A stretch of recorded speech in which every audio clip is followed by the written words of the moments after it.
बिस्मिल्लाहिर्रहमानिर्रहीम, अस्सलाम वालेकुम। ये जी आपने ऐड जरूर देखा होगा यूट्यूब के ऊपर बर वक्त मोबाइल ऐप का, जो कि दावा करते हैं कि आप इस ऐप को डाउनलोड करें, आसानी से 25,000 तक का कर्जा आप फौरी हासिल कर सकते हैं, वापसी भी बड़े आराम से हो जाएगी। क्या ये वाकई इतना आसान है? आज इस ऐप का डिटेल रिव्यू करेंगे, जिसके आखिर में आपको ये पता चल जाएगा कि इसकी कानूनी हैसियत क्या है, क्या ये वाकई SCCP से रजिस्टर्ड है या स्कैम है, क्या ये सूद है, इसका इंटरेस्ट रेट कितना है। और इस रिव्यू के आखिर में आप एक अच्छी पोजीशन में होंगे कि क्या इस ऐप को आपको यूज करना चाहिए या नहीं करना चाहिए। क्योंकि डिटेल रिव्यू है तो इसको दो हिस्सों में डिवाइड किया है। आज हम ये देखेंगे कि इस ऐप की कानूनी हैसियत क्या है।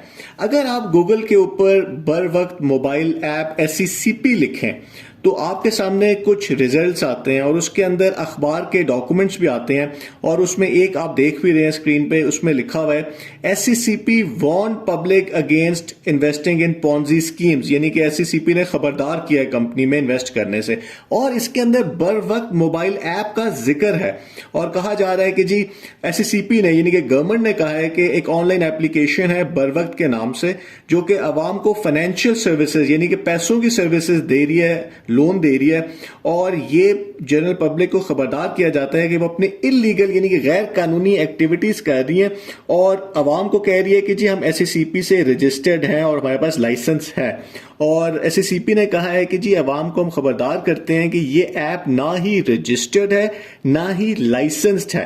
ये बहुत जरूरी है, क्योंकि अगर कोई कंपनी दावा कर रही है कि जी और अवाम से पैसे ले रही है और दे रही है लोन की शक्ल में, तो वो अगर गवर्नमेंट की मंजूरी के बगैर ये सब कुछ हो रहा है तो वो फिर स्कैम है, उसमें आपके पैसे फंस जाएंगे और आप भी फंस जाएंगे, और अवाम को खबरदार किया जा रहा है कि वो इस कंपनी में डीलिंग ना करें। तो इससे तो बिल्कुल लगता है कि जी ये ऐप जो है गैर कानूनी है, लेकिन स्टोरी यहां खत्म नहीं हुई। ये 29 अक्टूबर 2021 का डॉक्यूमेंट है जो कि अखबारों में छपा। अब हम इन्हीं तारीख के अंदर SCCP की वेबसाइट पे जाते हैं और देखते हैं कि वो जो डॉक्यूमेंट है वो डॉक्यूमेंट क्या है जो SCCP ने जारी किया था। तो वहां पे भी यही लिखा है कि SCCP अवाम को खबरदार करती है कि पब्लिक को कि इन्वेस्ट ना करें पॉन्जी स्कीम में। लेकिन यहां पे ट्विस्ट ये है कि इसमें IBM बिजनेस सोल्यूशन का तो जिक्र है, टॉप नॉच कोई कंपनी है उसका जिक्र है कि वो अवाम से पैसे ले रहे हैं, लेकिन बर वक्त मोबाइल ऐप का जिक्र नहीं है। ये बड़ी हैरत की बात हुई कि एक कंपनी है जिसके बारे में अखबार कह रहे हैं कि ये गैर कानूनी है, और जो अदारा कह रहा है कि ये गैर कानूनी है, उसी ने अपनी स्टेटमेंट चेंज कर ली और अपनी वेबसाइट के ऊपर जो डॉक्यूमेंट डाला है उसमें से इन्होंने इस कंपनी का, जो कि उनके नजदीक गैर कानूनी थी, उसका जिक्र ही खत्म कर दिया। तो इसकी क्या वजह है?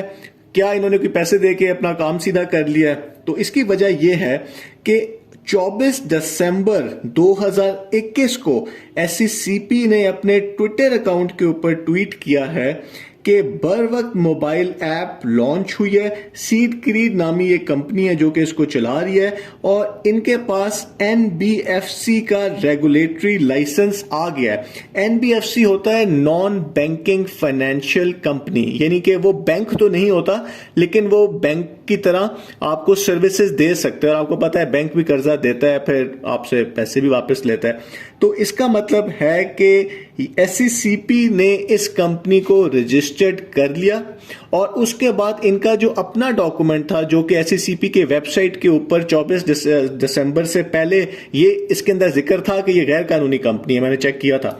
लेकिन चूंकि अब ये कानूनी हो चुके हुए हैं तो इन्होंने अपनी वेबसाइट से तो इसका जिक्र खत्म कर दिया और डॉक्यूमेंट को एडिट कर दिया।